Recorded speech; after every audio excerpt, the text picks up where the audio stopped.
afternoon, everyone.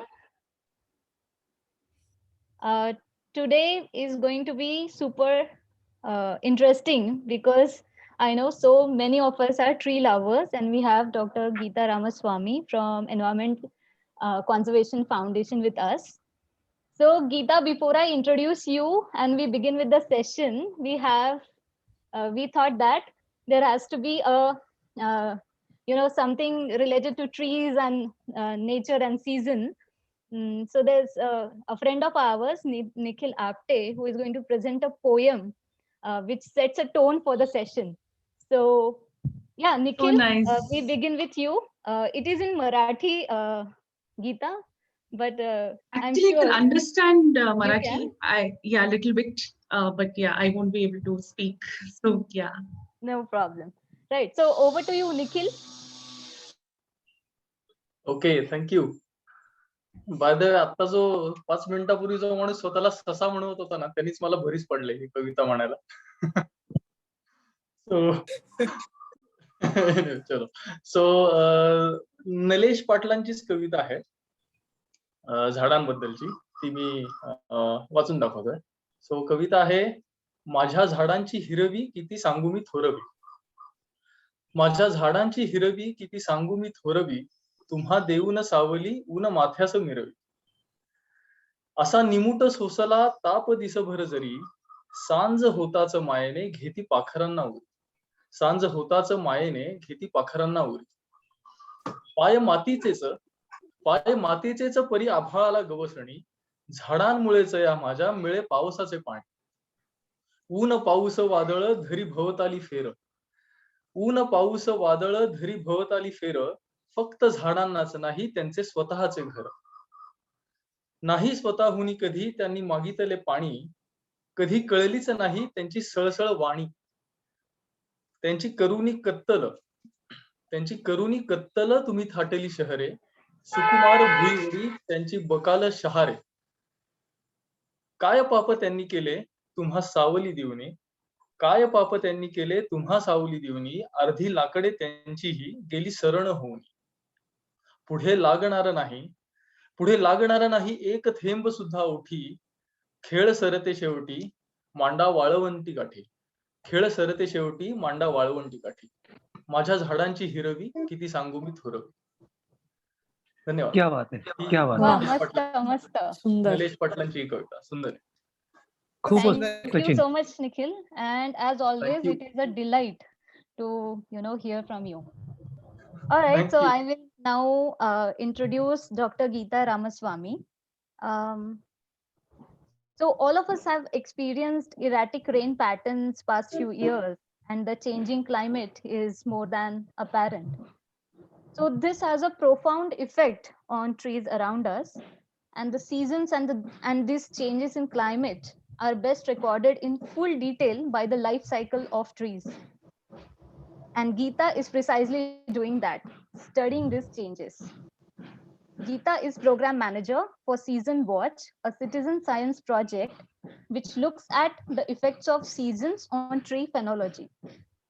Prior to this, she has worked extensively in the forests of Tamil Nadu and Rajaji National Park in Uttarakhand on invasion of Lantana camara, apli tantani, how it spreads, how it invades these landscapes and suppresses the natural biodiversity, and even how this invasion can be managed. So all this interesting stuff we are going to hear from Geeta. But before we begin, there's a small note that this meeting might end in 40 minutes. So we should all log in using the same link again. All right. So over to you, Geeta. Thank you so much, Isha, firstly for inviting me to this forum and getting me to speak to a clearly extremely enthusiastic bunch of people over here. I am thrilled actually to be speaking to all of you today. And I met Isha by chance on a train from Bhubaneswar to Pune. And I'm so glad that chance encounter happened. And this is how I'm getting to meet all of you. And I'm really thrilled to be here and speak about two aspects of my work. One is on invasive plants, and the other is on Season Watch, which is a citizen science project. And I'm trying to, I'll try to, put it all together in the framework of climate change, something that's a pressing reality and that we all need to understand and address at whatever level that we can in the current day and age. So with that, I would like to share my screen.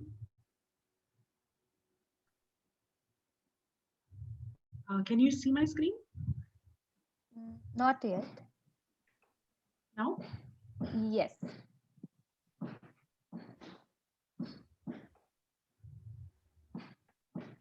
Okay. Okay, So, great. yeah. So shall I dive right in? Yes, yes. Also, I would love for this session to be as interactive as possible. So if anyone has any queries or suggestions or comments, please you can type it in the chat or maybe unmute and quickly interrupt me. I mean, whichever is more convenient for everyone. I'll be Yes. glad to answer questions. Yeah. Yes, so the floor is open, and the tree lovers, please ask all of your questions to Geeta. Yes. Yeah. Okay. So, okay, we'll start right away. In this title slide of mine, which I've called Invasive Species, Tree Seasonality and Climate Change, there are two species here with the flowers, and they're attracting two very different types of pollinators. The one on top is, of course, that everyone is familiar with, Tantani. And the one below, does anyone know what the flower below is? The second photo.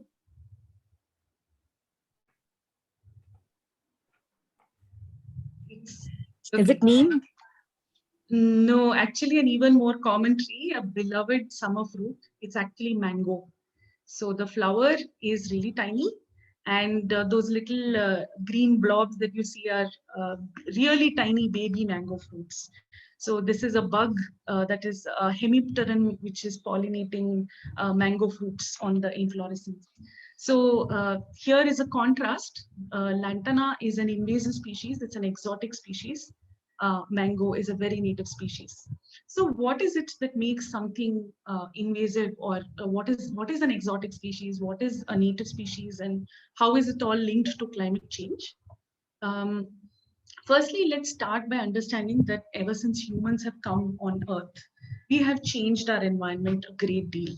And the kind of changes that we are bringing about right now are unprecedented in the history of the Earth. We have managed to change landscapes. We have managed to change forest to farmland, forest to grazing land.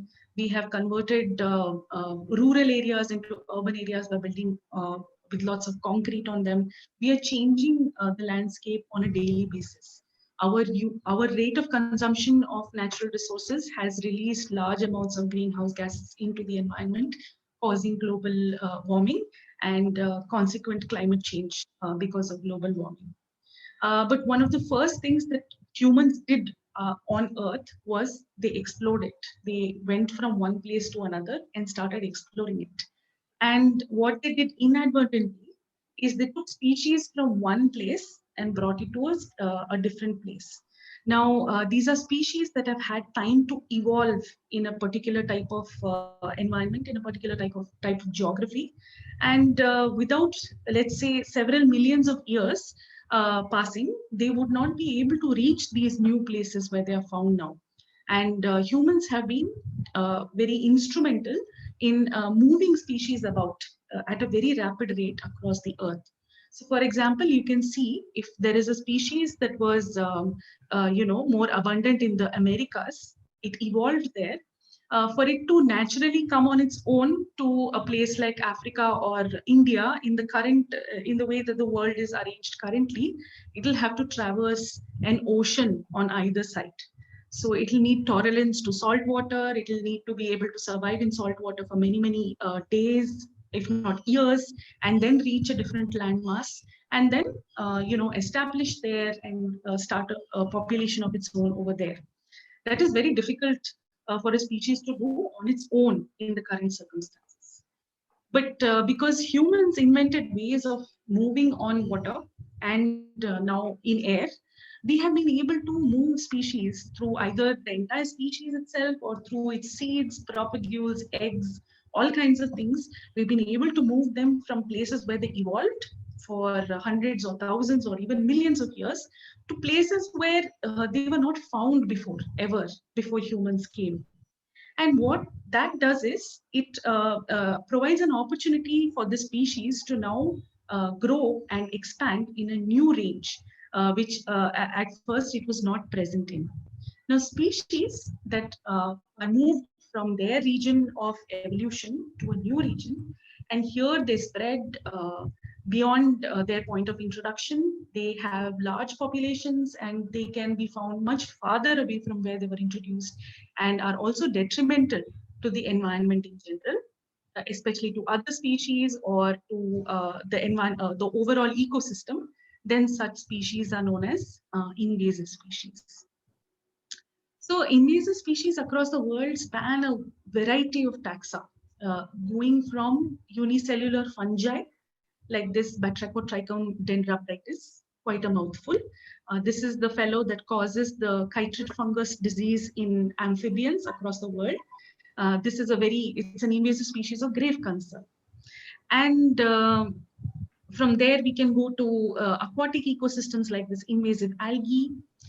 We can go to invasive invertebrates like this ant species over here. This bird might be familiar to everyone.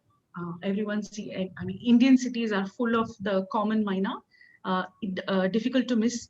And though this species is native to the Indian subcontinent, it is actually invasive in other areas.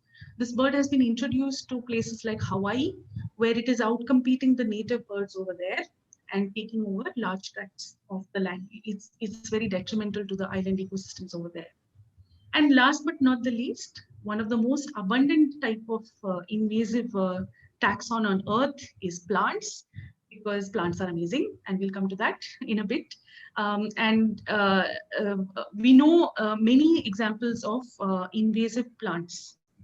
But the question is, does anything that gets introduced to a new region, does it become invasive? Can we call it invasive? So before we delve into that, I thought we'll do a quick sort of interactive session just to know whether the concept of native species is familiar among this group of people.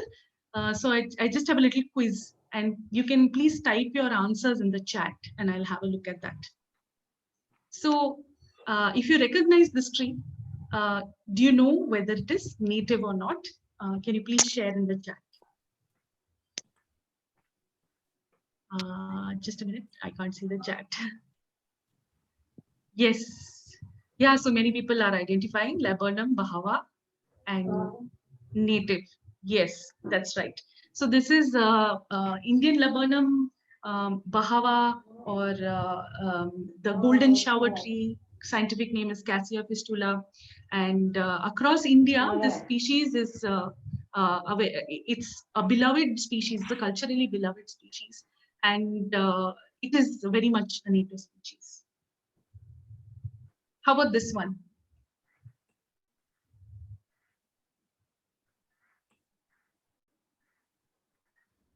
Right. Right. So this is the gulmohar, which is a non-native. It's actually from Madagascar. So yeah, it's a non-native species. And let's go to some food over here. So how about tomato? Does anyone know the origin of tomato?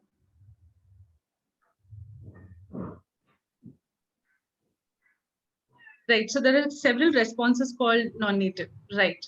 So many species of this family actually, tomato and South America, right? Tomato is from South America. Yes, tropical Americas. Yes, South and tropical America. That's right.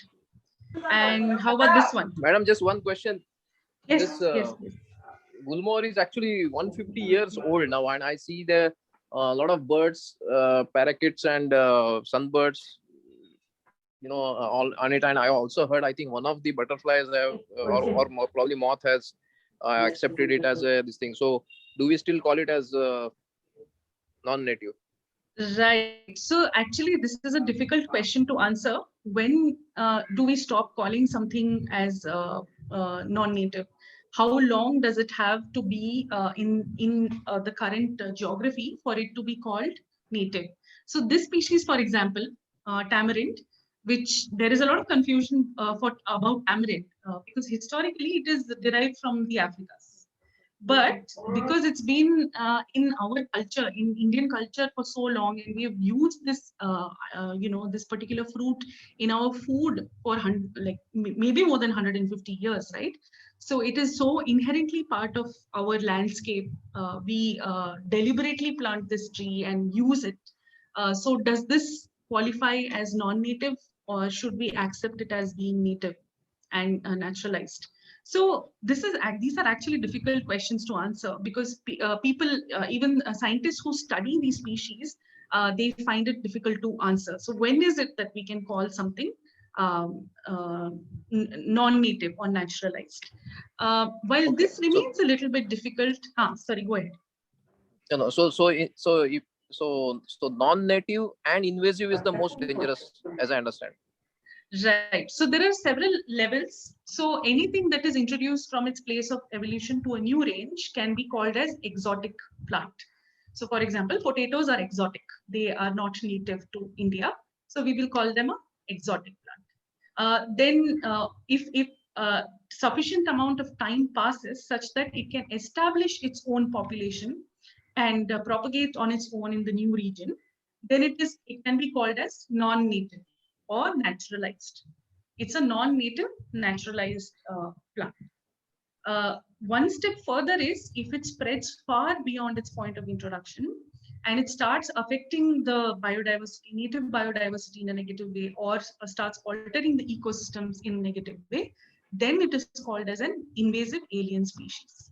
So all introduced species may not become invasive, even though they are all exotic. They may be naturalized, but they don't become invasive. Now, the other thing.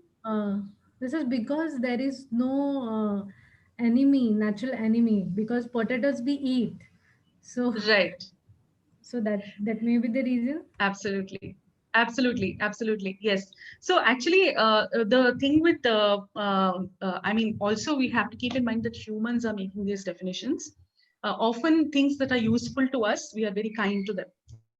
But things which are not useful to us, we are a little bit more, anti those things. So potatoes we can eat, tomatoes we can eat, chilies we can eat. So it's unlike, and also we have control on their populations, like you rightly pointed out. So we will never call them invasive. We will not call them as invasive species. On the other hand, if there are species whose populations go out on their own and they are not of any use to us, we are more likely to find them problematic and therefore label them as invasive species. So there's also this human angle to the whole definition. Again, something that makes it tricky to define these species. So what helps us identify species as being invasive is things that finally get impacted because of these species.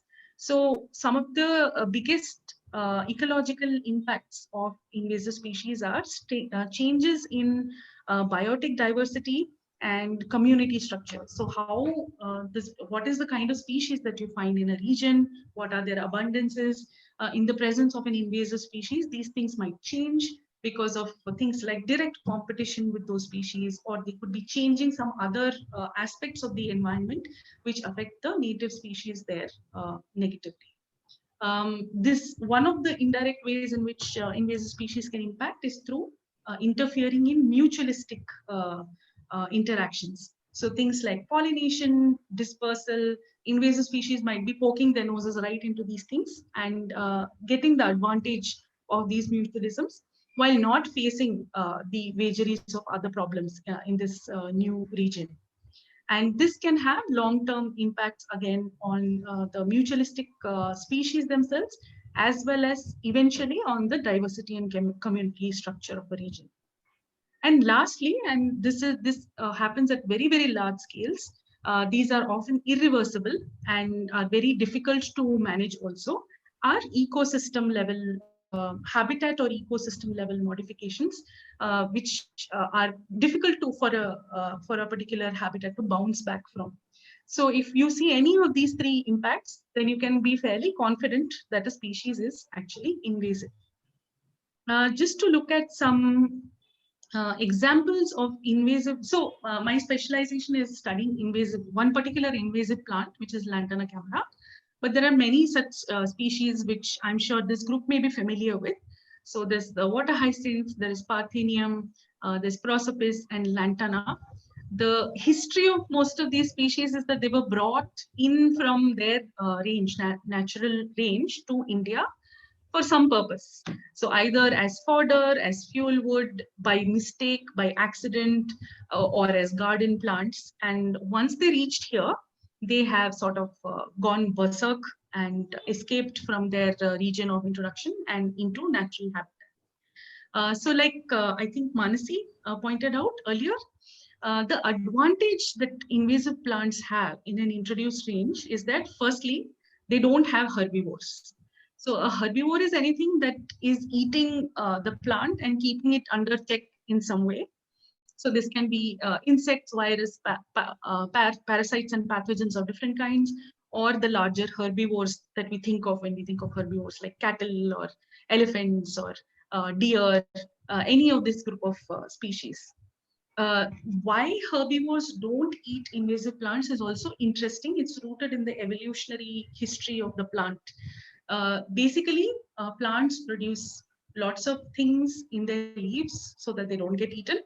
And if you're not used to eating a toxic plant for millions of years, it'll be very difficult for you to quickly start eating a plant that's new to the region. So a plant like Lantana camara, whose leaves are full of all kinds of complex biochemical substances, will take a long time to fit into animals' food groups. On the other hand, things like flowers and fruits get adapted very fast. So in the new range, a flower is still producing honey, nectar, which is a great reward for pollinators. It is still producing fruits, which are great for dispersers. And these things get quickly adopted by the the native pollinating and dispersing species of that region. So while an invasive plant does not have the disadvantage of being eaten by herbivores, it still has the advantage of getting pollinated by pollinators and getting dispersed by dispersers. So this added advantage of these mutualisms in the invaded range help propagate populations of invasive species.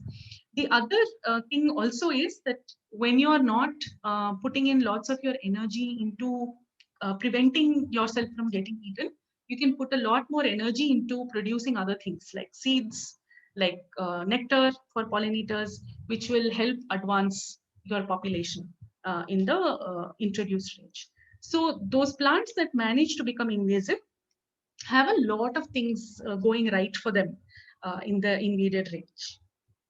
In addition to things like general environmental conditions like temperature, precipitation, soil conditions, all being great for this particular plant. At the ecosystem level, you can see things like, so for example, I'll just go through each picture in succession. This particular picture is showing a community of dry forest trees in a forest. This is Bandipur National Park in Karnataka. And here you can see that there's no lantana, but that's only because this is a road and it's used as a tourist road and people need to see the animals that are there on the side of the road. So lantana has been removed from this whole region. However, if you go a little further into the forest, you might find that under lantana, there are all kinds of missing species. So you might not find grasses, you might not find light-loving forbs where there's lots of lantana. And that might be a problem because large herbivores like elephants, deer, they depend on that kind of forage to feed themselves in the forest. So if lantana is shading out these species or outcompeting these species, then it's creating a change in the community structure of a dry forest. and therefore resulting in, let's say, lesser fodder for wild animals. The second picture here is depicts change in ecosystem function. So lantana has been anecdotally told, I mean, it's been found to modify the hydrology of a place. So it basically grows along rivers, and it may convert like low-lying, seasonally flooded regions into the amount of water that's retained in the different seasons in such areas may be affected or changed dramatically by the presence of a woody species like lantana. So it alters hydrology of a region. The third thing that a plant, like an invasive plant like lantana, does is it would really change the the